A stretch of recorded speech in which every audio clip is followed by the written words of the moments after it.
Crocs have become a bold fashion statement, but many don't know about their utilitarian beginnings. The original Crocs were introduced as a slip-resistant, non-marking boat shoe in 2002 at a boat show in Florida.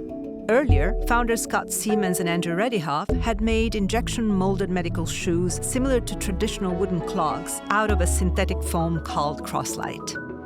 Crocs quickly gained popularity for their versatility, making them perfect for household chores, gardening, and as easy slip-ons for children.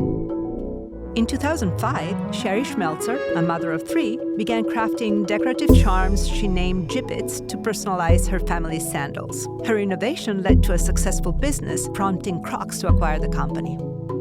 Despite their practicality and popularity, Crocs were described as being some of the ugliest shoes to ever exist, and in 2010 made it onto Time magazine's list of the 50 worst inventions. The backlash extended to the web, where IHateCrocs.com campaigned against them, depicting Crocs being cut up with scissors.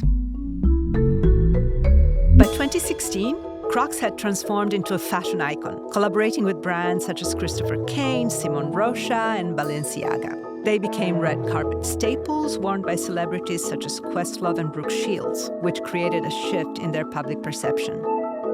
During the COVID-19 pandemic, Crocs solidified their status as the preferred comfort shoe, achieving a 200% increase in sales.